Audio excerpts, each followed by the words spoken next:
kita sudah sampai kepada bab baru, bab qala berkata Imam Nawawi rahimahullah taala, nafa'anallahu bihi wa bi ulumihi wa bi ulumi masyaikhihi wa talamidatihi fid dharaini amin, sampai kepada babun nahyi anil qaza'i, larangan untuk qaza, bahwa yaitu halku ba'dir ra'si, mencukur, menggundul. Kalau halak itu mencukur bersih sebagian kepala, duna ba'din, tidak sebagian yang lainnya. Jadi rambut itu dibotak tapi tidak semuanya. Kepala manusia ini adalah antara kita bersihkan dari rambut, dibotak gundul bersih, atau ya dikasih rambut. Tapi kalau di model-model separuh bersihin separuh tidak, itu namanya qaza.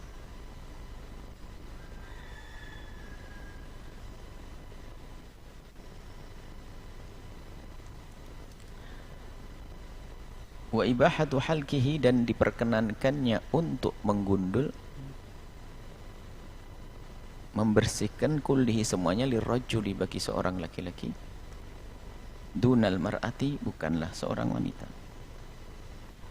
Kalau wanita tidak, wanita ya ada rambutnya, jangan digundul.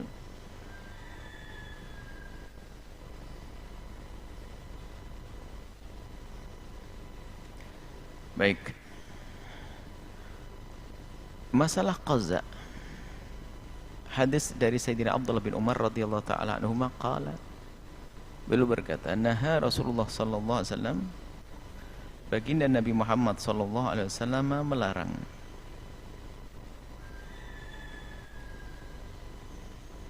anil qaza'i, dari qaza. Muttafaqun alaih, hadis diriwayatkan oleh Imam Bukhari dan Imam Muslim. Wa anhu, dan dari Sayyidina Abdullah bin Umar juga, qala, beliau berkata, ra'a Rasulullah, baginda Nabi melihat, sobiyan, anak kecil, qad khuliqa, telah dicukur rambutnya, qad khuliqa ba'du sya'ri ra'sihi, dicukur oleh bapaknya itu paruan, atau di model separuh, atau separuh, atau hanya muncung di atasnya saja, apa disisain.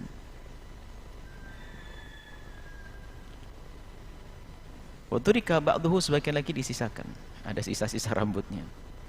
Fanahahum an dzalika, Nabi melarang itu semuanya. Lalu waqala ihliqu, pangkaslah semuanya, kullahu, utruku, atau tinggalkan kullahu, semuanya. Rawahu Abu Dawud, hadis diriwayatkan oleh Imam Abu Dawud rahimallahu taala bi sanadin shahihin an syartil Bukhari dan Muslim. Nah, ini Imam Nawawi sendiri menjelaskan masalah ini dalam kitab Syarah Muslim. Beliau mengatakan, ajma'al ulama'u, sepakat ulama, ala karahati al-qaza'i, jadi tentang kemakruhan qaza. Hukum qaza adalah makruh. Hukum qaza adalah makruh. Tadi motong rambut dengan model sebagian dicukur, ada yang disisakan tadi, itu hukumnya makruh dan akan menjadi haram kalau tasyabbuh, ada yang ditiru dari orang-orang fasik, modelnya ngikuti modelnya orang fasik.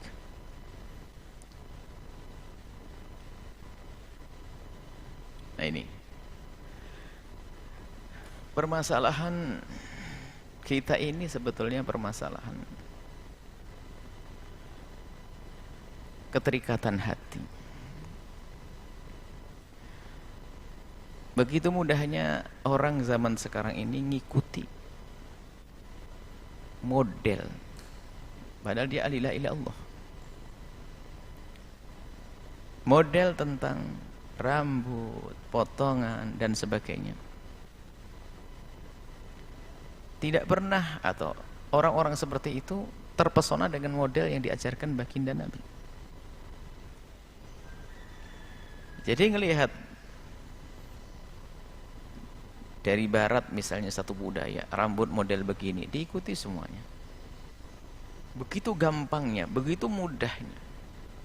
Termasuk diantaranya adalah ya qaza tadi. Belum lagi nanti ada rambutnya, kepalanya digambar. Macam-macam. Kalau qaza tadi, hukumnya adalah makruh, akan tapi kalau sudah dicampuri dengan mengikuti orang yang tidak beriman, orang fasik, maka menjadi tasyabbuh haram saat itu.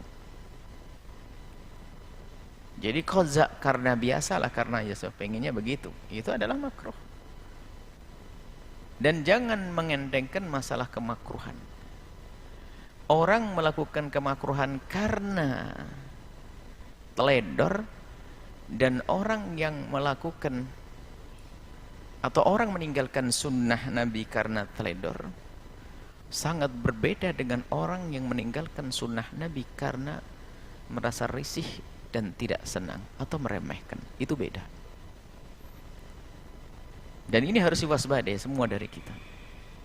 Banyak orang tidak melakukan sunnah Nabi, tapi bukan karena mereka tidak nyaman dengan sunnah Nabi, karena memang begitu, lupa dia, lalai. Termasuk diantaranya melakukan kemakruhan-kemakruhan ini, meninggalkannya kan sunnah baginda Nabi.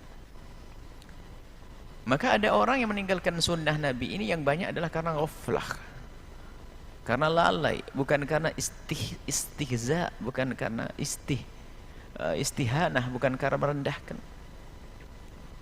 Kalau merendahkan, naudzubillah, bisa masuk wilayah kafir, hati-hati. Nah, tandanya kalau orang ini ghaflah, nah ini loh yang harus kita jadi bahan renungan untuk kita itu. Kalau kita meninggalkan sunnah atau kita melakukan sesuatu yang dilarang Nabi, yang artinya makruh, apalagi keharaman, naudzubillah. Makruh saja kita bicara makruh. Kalau haram lebih jelas lagi. Kalau ini kemakruhan yang dilakukan, anggap saja qaza atau yang lainnya, dilakukan oleh seseorang karena lupa dan lalai, itu sangat berbeda di saat dia meninggalkan sunnah karena dia merendahkan sunnah Nabi. Kalau merendahkan sunnah Nabi besar dosanya, bahkan bisa saja keluar dari iman, naudzubillah. Akan tapi kalau orang meninggalkan itu semuanya, meninggalkan sunnah Nabi atau melakukan kemakruhan ini, bisa dibedakan antara yang orang istihanah, istihza untuk mengejek apa yang datang dari Nabi, atau dia lalai adalah, kalau orang lalai dan lupa itu, di saat diingatkan langsung bergegas dia untuk melakukannya. Oh, langsung begitu, astagfirullah. Biarpun itu kemakruhan, ya akhi, makruh. Tapi kalau sudah gitu aja repot, awas ya, bikin susah aja, hati-hati, jangan begitu. Kalau sudah diingatkan kepada sesuatu yang pernah dilakukan Nabi, biarpun itu dikatakan ulama hukumnya tidak wajib atau yang disebut dengan sunnah, maka kalau kita belum bisa melakukan, tapi harus kita berusaha dengan hati kita bisa menerima. Dan harus kita sambut dengan perilaku yang menyenangkan. Khawatir kita masuk di dalam pengingkaran dengan apa yang disenangi Nabi SAW. Ya ini. Jangan sampai kita tidak melakukan sunnah Nabi karena merasa hina, merasa risih dan sebagainya. Merasa risih, jijik dengan apa yang dilakukan Nabi SAW. Naudzubillah. Ini bahaya sekali. Sebelum tercopotnya iman adalah tercopotnya cinta dengan Nabi, copotnya kekaguman dari Nabi, dan itu muqaddimah menuju hancurnya iman. Orang mengingkari Nabi tidak serta-merta berangkat dari itu tadi. Dia sudah tidak kagum lagi dengan baginda Nabi, masya Allah, tidak mengidolakan, tidak mengutamakan apa yang datang dari Nabi. Maka dari itu kita harus waspada. Kalau ternyata golongan kita adalah golongan yang seperti itu, ternyata meremehkan yang datang dari Nabi, maka khawatir nanti pada akhirnya akan keluar daripada ajaran baginda Nabi Muhammad SAW. Mari kita koreksi semua, termasuk masalah qaza. Mungkin kita dulu waktu menggundul anak-anak kita, masih ingat, tidak tentu tren mulai kapan itu. Dulu masih kita kecil, anak-anak itu kalau digundul itu langsung disisakan di kepalanya ini, namanya dikasih jambul gitu. Semuanya bersih, hanya ini tok. Itu masih ingat kita itu masa kecil dulu. Ya mungkin waktu itu ilmu belum banyak tersebar, belum banyak mendengar, dimaafkanlah. Dan juga memang kalau memang bukan untuk membenci Nabi, itu hukumnya makruh. Tinggal trennya ya tren siapa? Umum. Jadi mesti disisain di depan itu. Saya masih ingat betul itu. Yang umurnya seumur kami masih mengingat menemu model-model itu. Jadi rambutnya dibersihkan, semuanya disisakan yang di atas depannya itu. Nah ini, nah tandanya kalau orang itu ghaflah, maka semua ini bukan hanya urusan masalah qaza. Siapapun dari kita jika diingatkan untuk yang lebih baik, maka hendaknya kita langsung tata akhlak zahir kita. Dan batin kita mendahului itu semuanya. Misalnya pada pertemuan yang lalu, agar kita tidak mengikuti gaya makannya setan, kita makan dengan tangan kiri. Tiba-tiba ada orang mengingatkan, langsung ingat Nabi. Kita tuh, Masya Allah, terima kasih. Dengan cara apapun mereka mengingatkannya. Itu orang ghaflah, ghafil.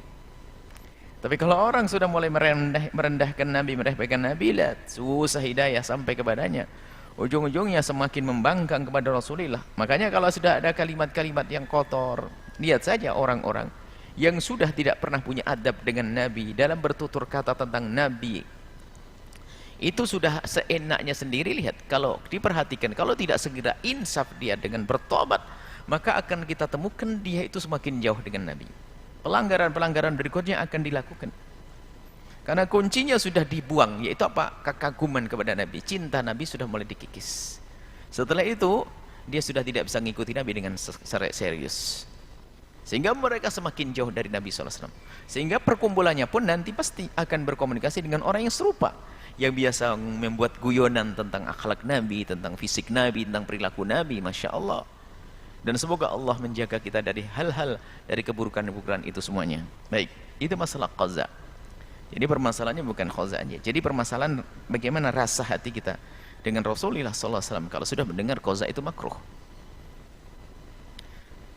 Baik, kemudian di sikap kita di saat melihat orang-orang yang melakukan itu semuanya, tentunya bukan sikap kita sikap membenci mereka. Kita husnudon, mungkin mereka belum mengetahui hukumnya yang demikian itu.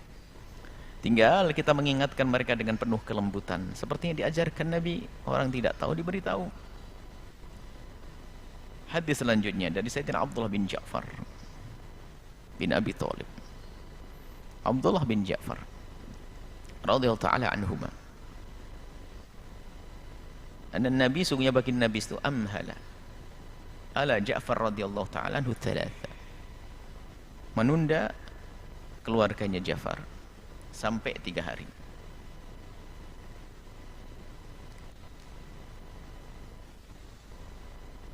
Jadi sampai ditunda 3 hari untuk pengurusan. Sayyidina Ja'far wafat, pengurusannya ditunda. Kemudian di sini ada satu hal yang perlu kita. Thumma atahum, kemudian Nabi datang kepada mereka. Faqala la tabku ala akhi. Jangan engkau menangis dengan saudaraku ini. Sayyidina Ja'far, jangan nangis. Akhi, sepupu, akhi. Ba'dal yaum, tidak ada tangis setelah ini. Nah, ini adalah yang diambil para ulama.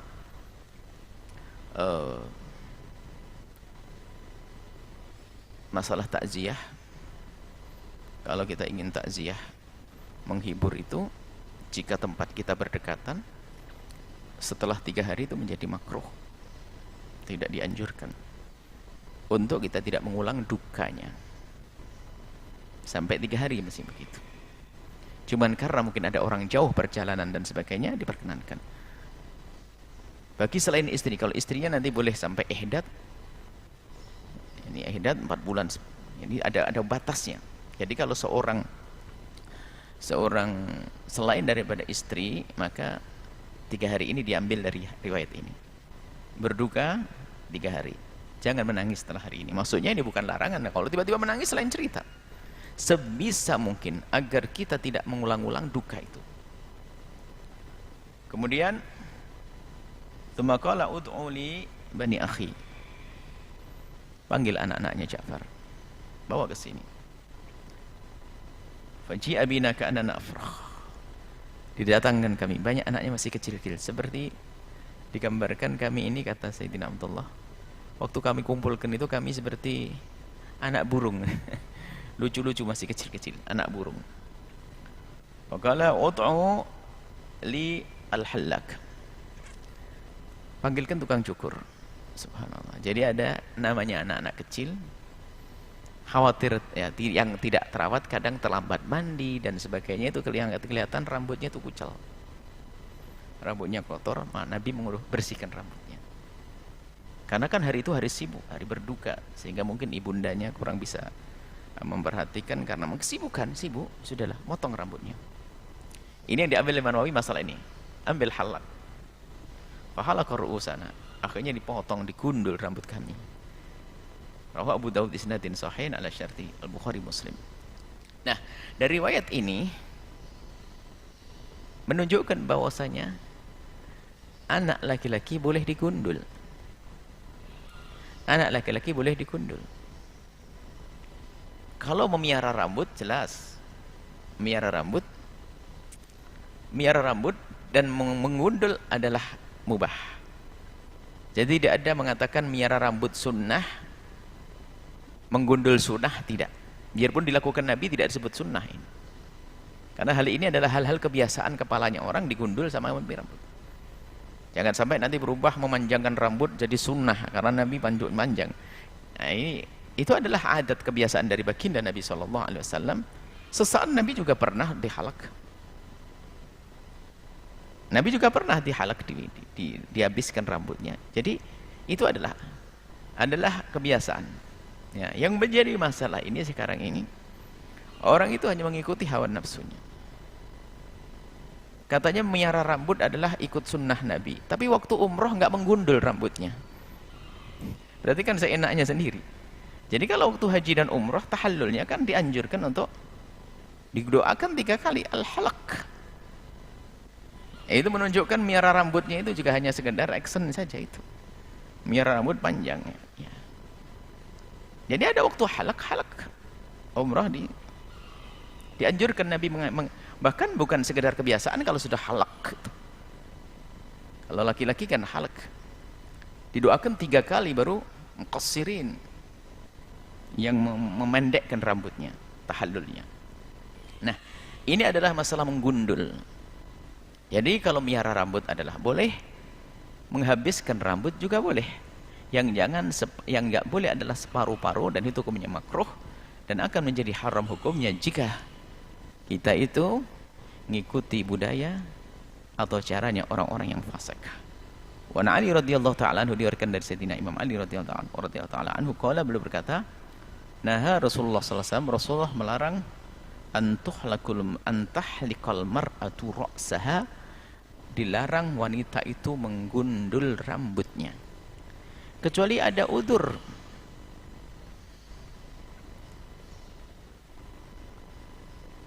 Tapi larangan perempuan menggundul ini seperti larangan laki-laki di qaza, makruh saja. Kalau ada perempuan pengen menggundul ya suka-suka. Akan menjadi haram kalau punya suami dan suaminya melarang. Oh, itu miliknya, itu untuk dinikmati sang suami, digundul. Dan akan hilang kemakruhannya jika mungkin karena penyakit dan sebagainya digundul. Nah ini, jadi perempuan jangan digundul sebisa mungkin. Bahkan di dalam tahallul pun tidak digundul.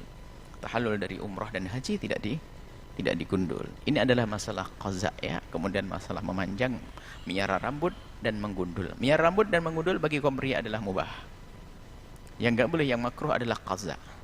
Perempuan adalah umumnya memanjangkan rambut. Kemudian kalau dia adalah menggundul, hukumnya adalah makruh. Kecuali dilarang oleh suami menjadi haram hukumnya.